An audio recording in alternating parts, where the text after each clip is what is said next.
Hello दोस्तों, कैसे हो आप लोग। चलो बात करते हैं स्पेक्ट्रोस्कोपी के क्वेश्चन के बारे में। स्पेक्ट्रोस्कोपी के ही क्वेश्चन देखने हैं, फिर दूसरे टॉपिक के भी क्वेश्चन हम सोल्व करेंगे, लेकिन पहले स्पेक्ट्रो को खत्म कर लेते हैं बाद में, क्योंकि स्पेक्ट्रो का पोर्शन ज़्यादा होता है नेट और गेट में और ईजी होता है। आप आसानी से स्पेक्ट्रोस्कोपी बहुत ज़रूरी है भाई केमिस्ट्री में।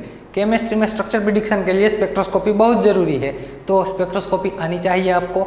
आप कोई भी हो, ऑर्गेनिक इनऑर्गेनिक फिजिकल, कोई भी एमएससी में जो भी टॉपिक के साथ पढ़ा है आपने, लेकिन स्पेक्ट्रोस्कोपी आनी ज़रूरी है। तो देखते हैं नेट और गेट के क्वेश्चन स्पेक्ट्रोस्कोपी के। ये रहा आपका पहला क्वेश्चन। चलो आईआर स्पेक्ट्रोस्कोपी से क्वेश्चन पूछा है, इजी क्वेश्चन है। मैंने वहाँ एक कॉन्सेप्ट आपको पढ़ाया था, फिर से यहाँ आपको एक कॉन्सेप्ट पहले मैं रिपीट कर दूँ। पहले एक काम करना ना, पहले आप खुद ट्राई करना ये क्वेश्चन सोल्व करने की, ये क्वेश्चन सोल्व करने की खुद ट्राई करना, बाद में इसका सॉल्यूशन देखते हैं। सॉल्यूशन देखने से पहले मैं आपको एक कॉन्सेप्ट पढ़ाना चाहता हूँ। देखो भैया क्या है कॉन्सेप्ट, क्या है। मान लीजिए आपके पास एस्टर की ही, मैं यही क्वेश्चन लेके ही आपको समझाता हूँ, लेकिन कितनी फ्रीक्वेंसी है ना वो मुझे मालूम नहीं, कितनी फ्रीक्वेंसी है वो मुझे मालूम नहीं, लेकिन किसकी ज़्यादा आएगी ना वो पता हमें लगाना चाहिए, वो पता हमें लगाना चाहिए। आप एक बात भली भांति जानते हैं दोस्तों, कौन सी वाली बात, एक बात भली भांति जानते हैं, मैं यहाँ लिख देता हूँ वो बात, कि यदि बॉन्ड ऑर्डर, कौन सी वाली बात है भैया, यदि बॉन्ड ऑर्डर आपका इंक्रीज हो जाएगा, बॉन्ड ऑर्डर इंक्रीज होता है, किसका बॉन्ड ऑर्डर, तो कि कार्बन ऑक्सीजन का CO बॉन्ड ऑर्डर यदि इंक्रीज होता है ना, तो साथ ही साथ उसकी वेव फ्रीक्वेंसी भी इंक्रीज हो जाती है, साथ ही साथ उसकी वेव फ्रीक्वेंसी भी क्या होती है, इंक्रीज होती है। एक ही बात, ये कॉन्सेप्ट आपने समझ लिया ना, आपको फ्रीक्वेंसी याद रखने की, यहाँ जो भी दिया हुआ ना वो याद रखने की जरूरत नहीं, सिर्फ कॉन्सेप्ट लगा के आप सोल्व कर सकते हैं। एक ही बात याद रखो कि जैसे जैसे कार्बन ऑक्सीजन का बॉन्ड ऑर्डर इंक्रीज होगा, किसका, कार्बन और ऑक्सीजन का, C डबल बॉन्ड O है ना, CO स्ट्रेचिंग जैसे इंक्रीज होगा, बॉन्ड ऑर्डर इंक्रीज होगा, वैसे उसकी वेव फ्रीक्वेंसी इंक्रीज हो जाएगी। आइए देखते हैं बॉन्ड ऑर्डर कैसे चेक करते हैं। बॉन्ड ऑर्डर कैसे चेक करते हैं, पहले इनिशियली मैं बात करता हूं, इनिशियली इसका बॉन्ड ऑर्डर 2.0 था, दिखाई दे रहा है आपको 2.0, इसका भी बॉन्ड ऑर्डर 2.0, इसका भी बॉन्ड ऑर्डर 2.0, सभी का क्या है बॉन्ड ऑर्डर 0, कुछ भी ना तो रेजोनेटिंग इफेक्ट ना तो इंडक्टिव इफेक्ट, कोई भी इफेक्ट नहीं लग रही, तभी इस सभी का बॉन्ड ऑर्डर क्या है 2.0 है। अब देखते हैं सभी में अलग अलग इफेक्ट लगती है, देखते हैं क्या सभी में कौन सी अलग अलग इफेक्ट लगती है, वो बात करनी है। अब इधर देखो ना, आप इधर देखो, यहाँ पे ये पाई बॉन्ड रेजोनेंस करेगा कि नहीं करेगा, करेगा ना, इतनी सिंपल बात तो आप जानते हैं, ये पाई बॉन्ड रेजोनेंस करेगा भैया। इधर ये पाई बॉन्ड ऐसे रेजोनेंस करके इधर चला गया, जैसे ही ये पाई बॉन्ड रेजोनेंस करेगा ना, आप जानते हैं ये बॉन्ड ऊपर की तरफ खिंच जाएगा, ये बॉन्ड के इलेक्ट्रॉन कहाँ चले जाएंगे, ऊपर की तरफ। यहाँ ऑक्सीजन पे कौन सा चार्ज आएगा, ऑक्सीजन पे कौन सा चार्ज आएगा, नेगेटिव चार्ज आएगा, यहाँ पे कैटायन जनरेट हो जाएगा। ये रेजोनेंस आपने पढ़ लिया है। रेजोनेंस कहाँ पे होता है भैया, रेजोनेंस की डायरेक्शन कौन सी होती है, तो कि इलेक्ट्रॉनिकली रिच एटम जो होगा ना वो बॉन्ड के इलेक्ट्रॉन खींच लेगा, इलेक्ट्रॉनिकली रिच एटम बॉन्ड के इलेक्ट्रॉन खींचेगा। तो यहाँ ऑक्सीजन है ना, इलेक्ट्रॉनिकली रिच दिखाई दे रहा है, ये ऑक्सीजन बॉन्ड के इलेक्ट्रॉन अपनी तरफ खींचेगा, ये पाई बॉन्ड इधर आ जाएगा।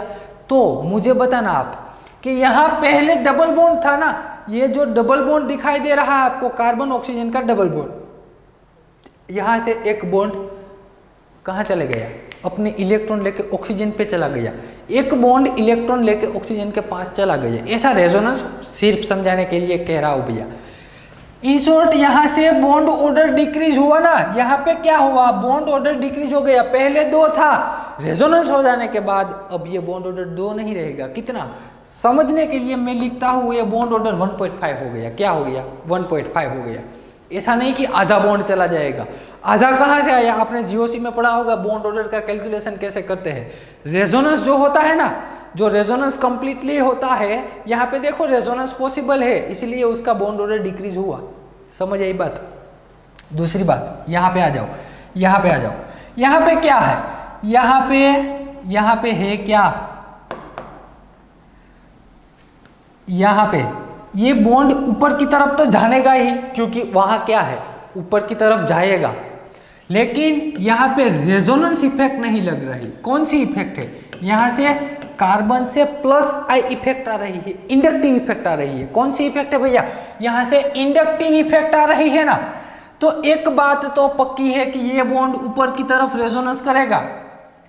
एक बॉन्ड, ये बॉन्ड डबल बॉन्ड है, उसमें से पाई बॉन्ड ऊपर की तरफ रेजोनेंस करेगा, ऊपर की तरफ चला जाएगा, यानी कि बॉन्ड के इलेक्ट्रॉन लेके ऑक्सीजन पे चला गया। तो मैं कहता हूं ये दोनों में पहला स्ट्रक्चर नंबर 1 और स्ट्रक्चर नंबर 2, ये दोनों में कौन सा बॉन्ड ऑर्डर सबसे फास्ट डिक्रीज होगा, कौन सा बॉन्ड ऑर्डर फास्ट।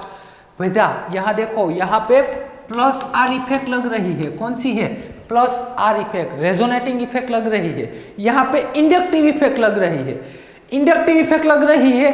तो यहाँ पे जो बॉन्ड ऑर्डर पहले तो 2 ही था, अब क्या होगा, डिक्रीज होगा। लेकिन रेजोनेंस जितना डिक्रीज नहीं हो सकेगा, रेजोनेंस जितना डिक्रीज करता है इतना यहाँ पे डिक्रीज नहीं होगा। तो इसका बॉन्ड ऑर्डर 1.7 हो गया, इसका बॉन्ड ऑर्डर कितना हो गया, 1.7। दोनों बात समझ गए आप। अरे हाँ कि ना, यहाँ पे रेजोनेंस हो रहा है, यहाँ पे इंडक्टिव इफेक्ट, इंडक्टिव इफेक्ट की डोनेटिंग इफेक्ट कम है, इसलिए यहाँ कम धक्का दे रहा है। धक्का देने वाली ही बात है।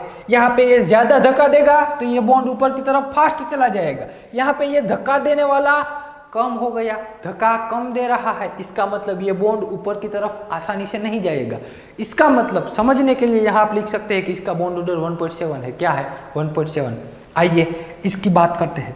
इसमें क्या होता है, इसमें ये बॉन्ड किधर रेजोनेंस करेगा भैया, ये बॉन्ड है ना, ये बाहर की ओर रेजोनेंस करेगा। क्यों, क्योंकि यहाँ पे मान लीजिए ये पाई बॉन्ड ने बाहर की ओर रेजोनेंस कर दिया, तो यहाँ पे केटायन जनरेट होगा ना, होगा कि नहीं होगा।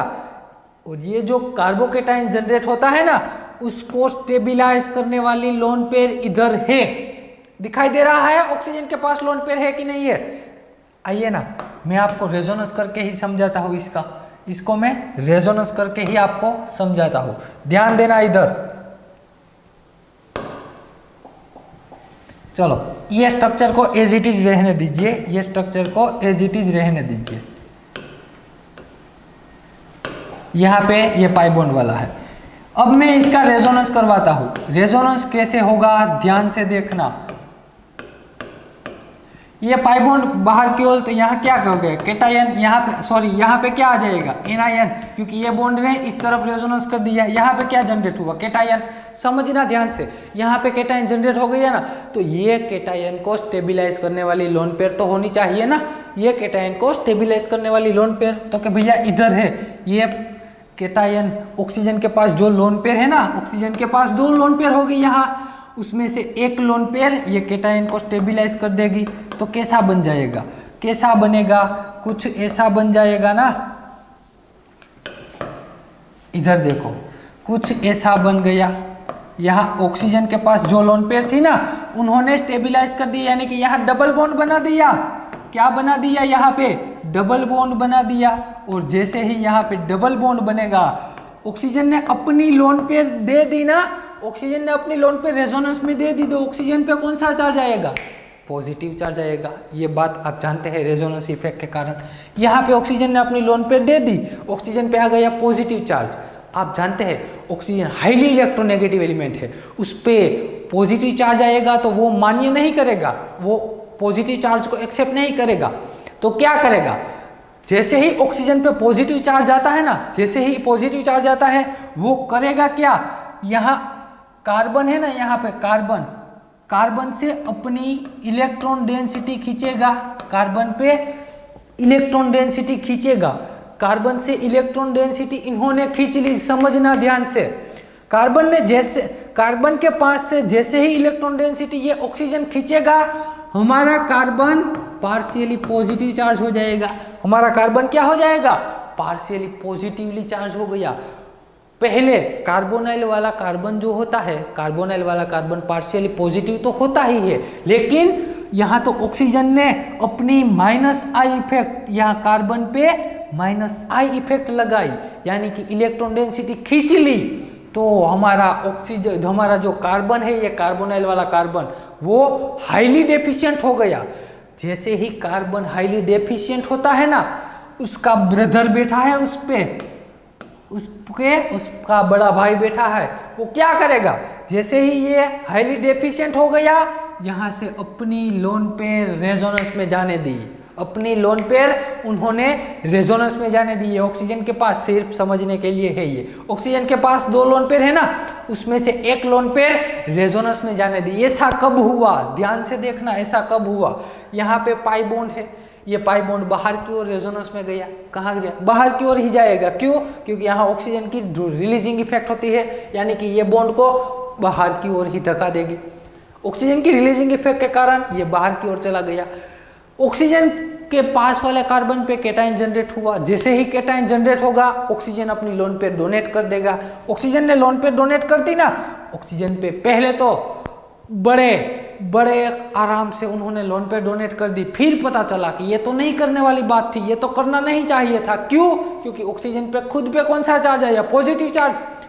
ऑक्सीजन पे यदि पॉजिटिव चार्ज आता है तो वो मान्य नहीं करेगा वो बात, वो अपने आसपास वाले एटम से इलेक्ट्रॉन डेंसिटी खींचेगा, अपने पे आया जो पॉजिटिव चार्ज है उसे स्टेबल करने की ट्राई करेगा। तो ये ऑक्सीजन पे जो पॉजिटिव चार्ज आया वो क्या करेगा, कार्बन से इलेक्ट्रॉन डेंसिटी खींचेगा अपनी तरफ। ये इलेक्ट्रॉन डेंसिटी अपनी तरफ खींचेगा तो ये वाला जो कार्बन है ना, ये वाला कार्बन, यहाँ जो कार्बन आपको दिखाई दे रहा है, वो हाईली इलेक्ट्रॉन डेफिशिएंट हो जाएगा। जैसे ही डेफिशिएंट हुआ, यहाँ ऑक्सीजन देखो ना, ऑक्सीजन पे पास लोन पेयर है, ये लोन पेयर रेजोनेंस में जाने देगा। कहाँ पे? रेजोनेंस में।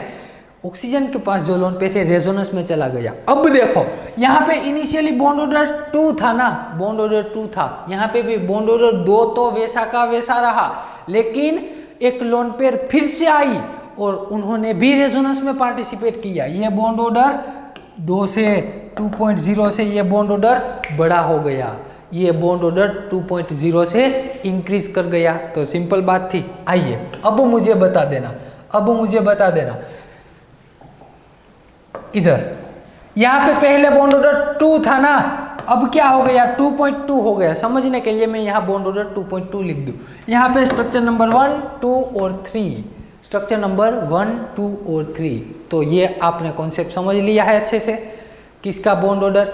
चलो मैं बात करता हूँ फ्रीक्वेंसी के बारे में। तो फ्रीक्वेंसी ऑफ CO किसकी ज्यादा आएगी, तो कि भैया जिसका बॉन्ड ऑर्डर ज्यादा होगा उसकी फ्रीक्वेंसी ज्यादा। तो 2.2 यानी कि स्ट्रक्चर नंबर 3। फिर कौन सा आएगा, स्ट्रक्चर नंबर 2 और स्ट्रक्चर नंबर 1। ये आ गया आपका फ्रीक्वेंसी का आंसर, ये फ्रीक्वेंसी का आंसर। अब आप मुझे आंसर बता देना, कमेंट बॉक्स में कमेंट कर देना कि कौन सा आंसर आएगा, वहाँ पेयर मैच करके आप आंसर मुझे बता देना। देखते हैं अगला क्वेश्चन। वो क्वेश्चन तो मैंने सॉल्व करवा ही दिया है, सिर्फ आपको पेयर मैच करनी है। वो पेयर मैच करके आप कमेंट बॉक्स में आंसर जरूर देना दोस्तों। चलो अगला क्वेश्चन, अरे सिंपल है भैया। अल्फा पाइनिन दिया हुआ है, उसको आपको ये अल्फा पाइनिन के नंबर ऑफ सिग्नल कैलकुलेट करके मुझे बताना है। अल्फा पाइनिन के नंबर ऑफ सिग्नल कैलकुलेट करके बता देना। चलो यहाँ पे देखते हैं, इसको मैं जूम इन कर देता हूँ, पहले तो यहाँ अल्फा पाइनिन ड्रॉ करते हैं ना हम। ये रहा हमारा अल्फा पाइनिन। समझने के लिए, सिर्फ समझने के लिए ध्यान देना। इधर यहाँ पे वेज में है ना पूरी रिंग, 4 मेंबर रिंग कहाँ पे है भैया, वेज में है। और यहाँ पे जो सब्स्टिट्यूशन दोनों है वो भी कहाँ पे है, वेज में है। अब बात आती है, ध्यान देना इधर, ये जो पाई बॉन्ड होता है ना, वो पाई बॉन्ड कौन सा है, प्लेनर फॉर्म में है। पाई बॉन्ड कहाँ पे है, प्लेनर फॉर्म में। प्लेनर बॉन्ड प्लेनर फॉर्म में है। आइए मैं 3D में समझाता हूँ। मान लीजिए ये 6 मेंबर रिंग है, ये 6 मेंबर रिंग आपको समझ लेना है। यहाँ पे क्या है, पाई बॉन्ड है, यहाँ पे प्लानर फॉर्म दिखाई दे रहा है ना, प्लानर फॉर्म। ये मेरे हाथ में ये परपेंडिकुलर प्लेन आपको दिखाई दे रहा है ना, परपेंडिकुलर प्लेन। ऐसा प्लेन में लगाऊंगा ना तो ये प्लेन ये रिंग के कार्बन को कट करेगा। रिंग के 6 कार्बन है ना, 1 2 3 4 5 और 6, ऐसे कार्बन को कट करेगा। मैं मिरर इमेज की बात नहीं कर रहा हूँ, सिर्फ प्लानर फॉर्म है वही समझा रहा हूँ, मिरर इमेज नहीं आएगी इसमें। ये प्लानर फॉर्म आपको दिखाई दे रहा है। यहाँ पे क्या है, डबल बॉन्ड है ना, यहाँ पे डबल बॉन्ड है, यहाँ पे मिथाइल वाला सब्स्टिट्यूशन ऊपर की ओर है, यहाँ पे ये वाले कार्बन पे मैं ये वाले कार्बन की बात कर रहा हूँ, यहाँ पे 2 हाइड्रोजन होंगे ना, 2 हाइड्रोजन होंगे, यहाँ पे 1 हाइड्रोजन, यहाँ पे 2 हाइड्रोजन, यहाँ पे 1 हाइड्रोजन, इतना आपको जानते हैं। अब ये मैं 4 मेंबर रिंग के बारे में बात करता हूँ। किसके बारे में? 4 मेंबर रिंग कहाँ पे है? तो कि भैया वो तो वेज में है।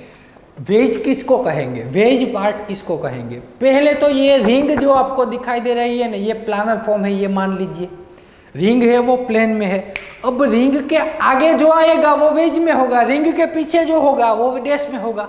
तो रिंग के आगे ऐसे 4 मेंबर रिंग आपको दिखाई दे रही है। ये 2 कार्बन मैंने ले लिए, ये 2 कार्बन मैंने ले लिए, चलो ये एक ऊपर वाला कार्बन, ये एक नीचे वाला कार्बन, ये लो ले लिए। यहाँ पे 4 मेंबर, एक कार्बन आगे की ओर है, दिखाई दे रहा, अरे इधर रहा ये कार्बन आगे की ओर है। तो ये कार्बन, ये एक कार्बन और ये एक कार्बन, 4 मेंबर रिंग बन गई दोस्तों।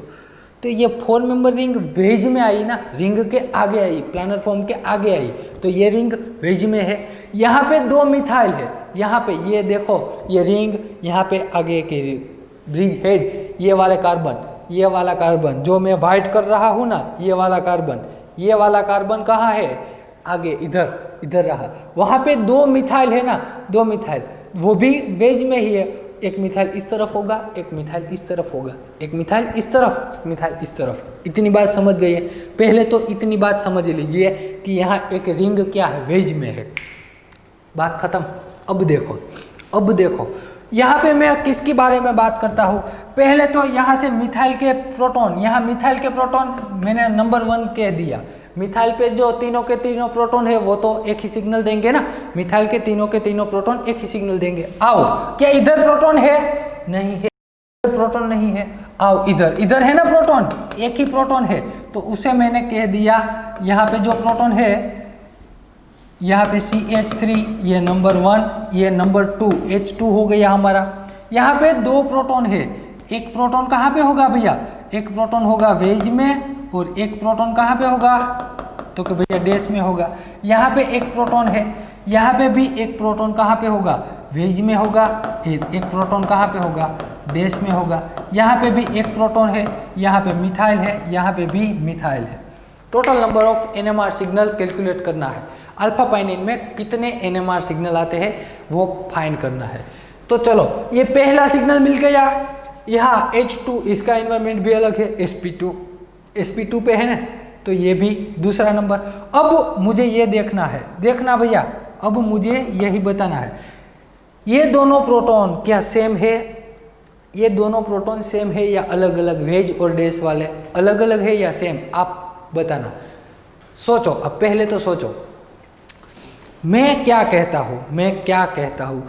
हमने ऐसा अभी देखा कि ये रिंग इधर थी, ये रिंग इधर थी, और यहाँ पे एक रिंग 4 मेंबर रिंग वेज में आई। पीछे की ओर क्या कुछ है? रिंग विंग कुछ नहीं है, पीछे की ओर तो कुछ है ही नहीं भैया। पीछे की ओर ये प्लानर फॉर्म के पीछे कुछ नहीं है। यानी कि अब हम ये दोनों हाइड्रोजन, ये वेज वाला और ये डैश वाला, दोनों हाइड्रोजन का एनवायरनमेंट चेक करते हैं। ये हाइड्रोजन इधर है ना, ये हाइड्रोजन इधर है। चलो, एक हाइड्रोजन वेज में आया, एक हाइड्रोजन कहाँ पे है? डैश में है। ऐसा है, एक हाइड्रोजन वेज में, एक हाइड्रोजन डैश में। अब वेज वाला हाइड्रोजन जो है, वेज वाला हाइड्रोजन वो किसके एनवायरनमेंट में आया? उसका एनवायरनमेंट उसके आसपास क्या है? तो कि भैया ये एक 4 मेंबर रिंग है ना, उसके एनवायरनमेंट में आया। वेज वाला हाइड्रोजन 4 मेंबर रिंग के एनवायरनमेंट में आया। और डैश वाला हाइड्रोजन तो रिंग के पीछे चला गया, वहाँ तो कुछ भी नहीं है, वहाँ तो कुछ भी है ही नहीं। इन शॉर्ट 100 बात की एक बात यदि हम कर दे, 100 बात की एक बात यदि मैं कर दूँ, तो मान लीजिए मैंने इसे नंबर 3 दिया ना, तो ये नंबर 4 होगा। क्या होगा? नंबर 4 होगा। ये दोनों का एनवायरनमेंट क्या है? अलग अलग है। चलो, ये हिंट थी आपके लिए। ये क्या थी? आपके लिए हिंट थी। अब आपको मेहरबानी करके एक काम करना है। क्या? अल्फा पाइनिन के total number of H1 NMR के सिग्नल कितने आते हैं? H1 NMR के सिग्नल अल्फा पाइनिन के कितने आते हैं ना, ये मुझे बता देना। ये कमेंट बॉक्स में कमेंट कर देना इसका आंसर कमेंट कर देना। साथ ही साथ इसके 13C NMR के सिग्नल, 13C NMR के सिग्नल कितने आते हैं ना, वो भी साथ कमेंट कर देना। H1 NMR का आंसर, 13C NMR का किसके लिए, अल्फा पाइनिन के लिए। कमेंट बॉक्स में कमेंट कर देना। मिलते हैं अगले लेक्चर में। Thank you very much.